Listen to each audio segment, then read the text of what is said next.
ఇంకొక ఫైనల్ మాట అన్న, మీ పార్టీ ఎమ్మెల్యేలు ఒక్కొక్కరిగా పార్టీ మారుతున్నారు, మీరు కూడా మారే అవకాశం ఉందా? సమాచారం ప్రాణం ఉన్నంత వరకు కేసీఆర్ గారితో నేను ఉంటా. ఒకటి నంబర్ 1. ఇంకోటి కూడా మీకు క్లారిటీగా చెప్తున్నా, పార్టీ అనేది ఎమ్మెల్యేలతో నడవదు. ఈ ఎమ్మెల్యే పదవి మా బీఆర్ఎస్ పార్టీ ఎమ్మెల్యేలకు ఎవరికైనా మా బీఆర్ఎస్ పార్టీ కార్యకర్తలు చేపట్టి కేసీఆర్ గారు చేసిన అభివృద్ధి చేపట్టి మా బీఆర్ఎస్ పార్టీ సానుభూతి పరులతోనే మేము ఎమ్మెల్యేలు అయినా. ఈ ఎమ్మెల్యే వేయనంత మాత్రం పార్టీకి ఏదో అవుతుందని ఉండదు. ఎమ్మెల్యేలతో పార్టీ నడవదు.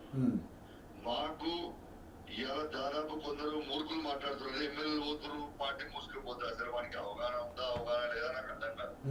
ఇప్పుడు దాదాపు మా పార్టీలో 33 మంది ఎమ్మెల్యేలు ఉన్నారు, 28 మంది ఎమ్మెల్సీలు ఉన్నారు, 4 రాజ్యసభ ఎంపీలు ఉన్నారు, వందలాది మంది మాజీ ఎమ్మెల్యేలు ఉన్నారు, మాజీ ఎంపీలు ఉన్నారు, వేలాది మంది ఎంపీపీలు జెడ్పీటీసీలు ఉన్నారు, వేలాది మంది సర్పంచ్లు ఉన్నారు, వేలాది మంది ఎంపీటీసీలు ఉన్నారు, లక్షలాది మంది కార్యకర్తలు ఉన్నారు, వేలాది మంది వార్డు మెంబర్ ఉన్నారు, వేలాది మంది ఉప సర్పంచ్ ఉన్నారు, మాజీ మార్కెట్ చైర్మన్ ఉన్నారు, వేలాది మంది మున్సిపల్ చైర్మన్ వందలాది మంది ఉన్నారు, వందలాది మంది కౌన్సిలర్లు ఉన్నారు.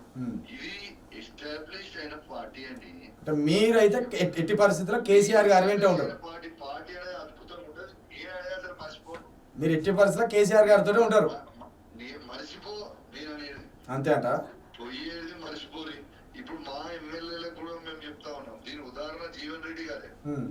కాంగ్రెస్ పార్టీ వ్యవహారం ఎట్లుంటదనే స్వయంగా సీనియర్ నాయకుడైన జీవన్ రెడ్డి గారే చెప్పారు కదా. ఇలా ఇంకా దాన్ని కూడా చూసి ఇంకా బుద్ధి రాకపోతే కాలమే అన్నిటికీ నిర్ణయం పెడుతుంది. దీనికి ఎగ్జాంపుల్ ఆంధ్రప్రదేశ్ ఎలక్షన్స్ అండి. 2019లో వైఎస్ఆర్సీపీ ఆంధ్రాలో వచ్చినప్పుడు తెలుగుదేశం పార్టీకి 15-16 మంది ఎమ్మెల్యేలు ఉన్నోళ్ళు వేరు, ఉన్నోళ్ళు ఆంధ్రాలోకి వేరు. తర్వాత ఏమైంది? తిరిగి మళ్ళీ రివర్స్ అయిపోయింది.